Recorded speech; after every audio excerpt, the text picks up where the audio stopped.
Namaste, beautiful souls. It's Dr. Danny. Welcome back to my channel. How's everybody doing? Are y'all feeling good? Are y'all getting into this Venus retrograde energy that's about to approach us? I'm really excited. I put out a video a couple days ago about my personal Venus story. It's hard to do. There's a lot of stuff that happened back during the last Leo Venus retrograde. Highly recommend y'all check that out. Today we're going to talk about a few things after I show you some cool pictures I took the other night. So we're going to talk about the new moon today, the new moon in Cancer. It's making a lot of very interesting aspects. A lot of what's happening on the 17th is reaffirming and circling back to a story that I've been telling about this Pluto square the nodes for several months now. So it's going to be a nice ending to a segment of that story. And then there's definitely some other aspects that are being made to the moon and the sun that are going to be very, very interesting. So I'm just going to dive deep into all of that. So let me share my screen and show you these photographs that my husband and I took just the other night. We live very near to the coast, and about 45 minutes away, there's this just natural beach area where there's really not a lot of light. And on a clear night when you don't have a moon in the sky, it's you can see every star. It's fantastic. This picture right here is actually of the constellation of Scorpio.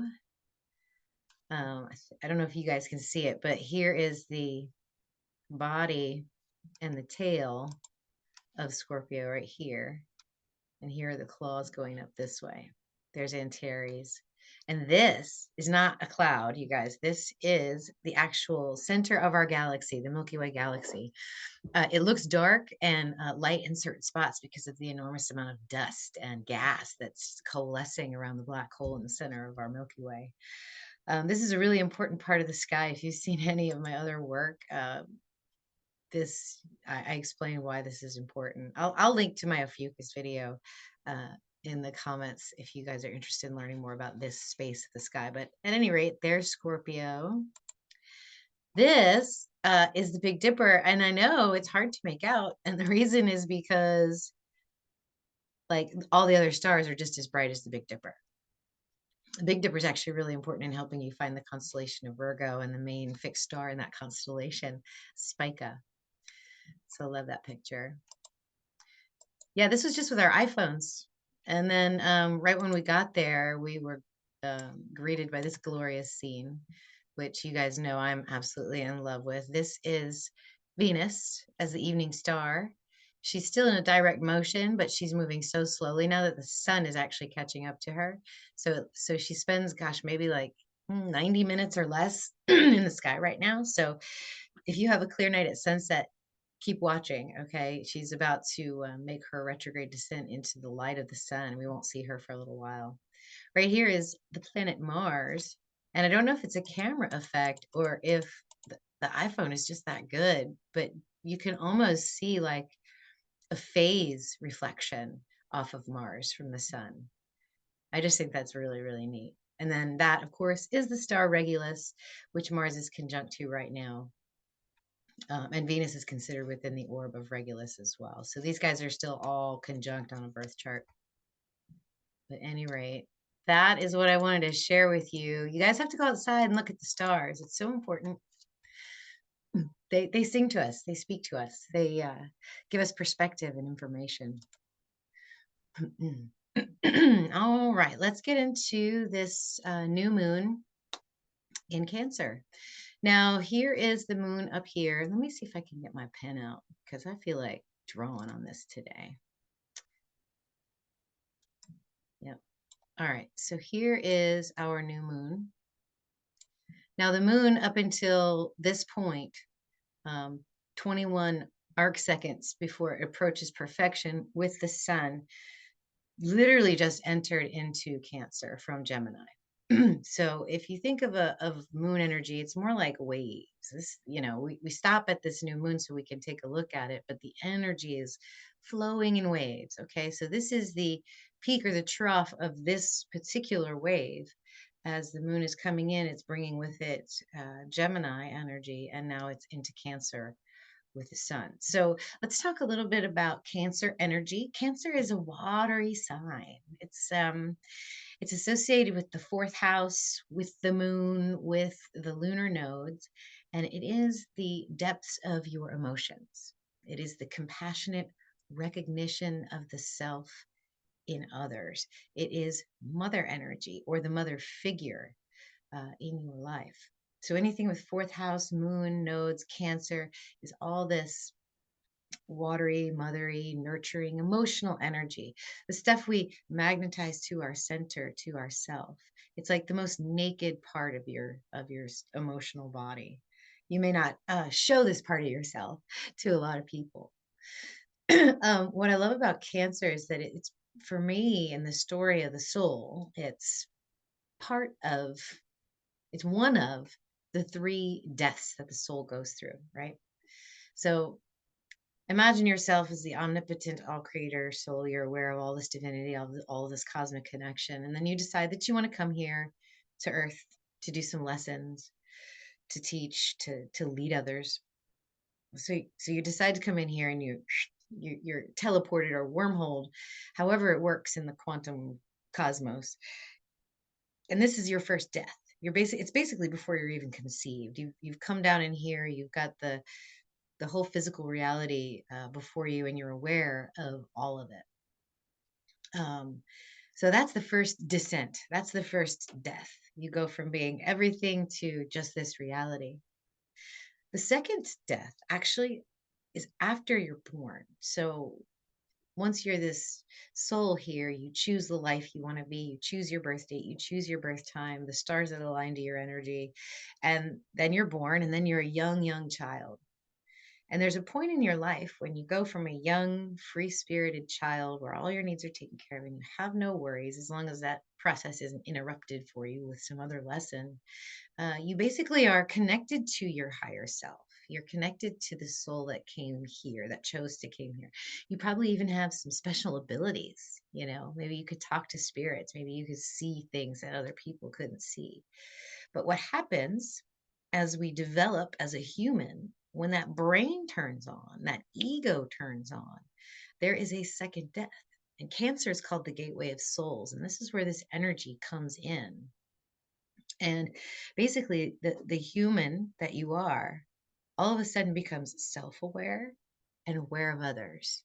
And that's what this Cancer energy is. That's why it's so focused around emotion and compassion, because the interaction between self and others, that's the first thing that you actually become aware of, as a kid. That's when your memories start to become programmed and ingrained into your brain. So and then after that point, so that's your second death. After that point, it's all about self and others, self and others. And then some people figure it out that the two are actually one, but it takes them a long time to do it. It could take them a lifetime to do it. And for some people, they just know automatically. It just depends on how your soul wanted to express itself in this lifetime. And then, of course, the third death is the physical death. So now, we have that communicative Gemini, memory, logic information. Both the sun and the moon now are conjunct in a new moon at the very beginning at 0 degrees of Cancer. So this is a new beginning. This is the gateway of your soul, right? This is a new cycle of intuition and nurturing and connecting the inner and the higher self. So I hope that makes sense. So this is the beginning of that journey for us. We're coming out of that programmed state of mind to a more, what is me? What feels good to me, to my heart, to what I love?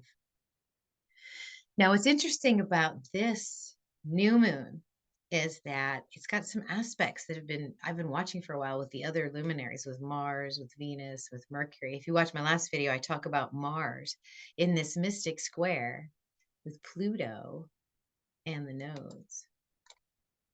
That retrograde Pluto is just doing its slow, transformative, purifying work on all of our personal planets right now.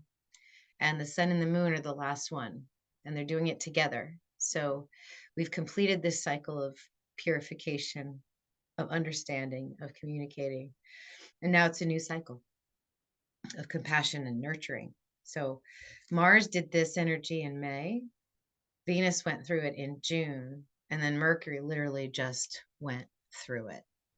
So what is a sun moon? So this is basically the sun moon combination is basically the self. It's the outer self and the inner self. Like that's what this is coming together. So there is a complete purification now of self-empowerment of the inner and the outer self. And so what I would do, since new moons are really all about setting intentions, what is that transformation? What are you when you come out of that cocoon, right? You were a slimy little caterpillar. You've been in this chrysalis, sort of downloading the information, and now you're about to break out. You're about to show yourself. So a lot of this too could be about boundaries, right? Because when you know what's in here, when you know it's at the deepest root of your soul and in the deepest part of your heart, you know what your boundaries are, right? So maybe you feel like you need to give a little more. Maybe you feel like you need to pull a little bit in. Whatever your situation is, it could depend on the houses and then other aspects to your natal stuff. But basically, that this is a nice time to sort of check your boundaries. Where do you want them? Maybe set intentions around that. Okay, so this moon also does some very interesting. This moon and sun will. Okay, here we go. So this combination will sextile on Uranus and trine on Pluto. But let's talk about this sextile first with Uranus. I feel like quickly this gives you an opportunity to sort of hasten or quicken the process of purification and empowerment of the self. There's going to be lightning quick opportunities here. So you have to pay attention with Uranus, but you'll know him when he's there. Like when it's there, it's going to be like, okay, I got to do this. So it'll be the opportunity for you to, okay, yeah, I'm going to finally, I'm going to let this go. So the sun's already doing that energy. So right before this new moon, you might be kind of feeling something coming. And as soon as the moon goes from Gemini to Cancer, you're gonna be like, yes, that resonates deep. That's what I need. I think I wanted to talk about all the nice connections here. Okay, so then we trine on Neptune in Pisces over here. So we have a sextile with Uranus and a trine with Neptune. Neptune's in retrograde now. So Neptune is lifting the veil of our collective subconscious. It's like surrendering to the universal love, sublimating the ego and melting into oneness. And so if Neptune energy is strong in your chart, this is a very powerful combination for knowing the self, but then melting. Maybe you do need to give more. Maybe that's what that is. A lot of Neptune energy is usually really deep and subconscious and not really in the external world. And so there might be some opportunity there for you to set intentions to bring that out or to bring it in. Now this combination also squares on Chiron and Pisces right here. We've talked about this before. Chiron in Pisces for the collective represents our disconnection from spirit, that deep subconscious wound. Are we all one or are we separate? Again, that's very watery energy, Cancer energy, the self versus others. So Chiron, usually, at least for me and for a lot of people I talk to, is more the egoic voices. So you might have the voices of reason chattering in your mind saying, how could there be a God when there's all this terrible stuff going on? Look at all these starving people. How in the world could there be a God? What's going on here? Why is it this? Why is it that way? So a lot of us are pouring our hearts out and focusing on these horrible things that we see out there in the world. And I think this moon energy is asking us to take a look inside. Are you really involved in that energy? Is that your drama? Or are you connected to spirit? And I think when all of us look inside and we really look at ourselves, we know from the bottom of our heart that we are one with spirit. And the energies that are occurring in the external world, they're good to observe and have an awareness of, but not necessarily to do anything about. You may not be able to do anything about it. You may need to kind of do the inner work and find out why that upsets you.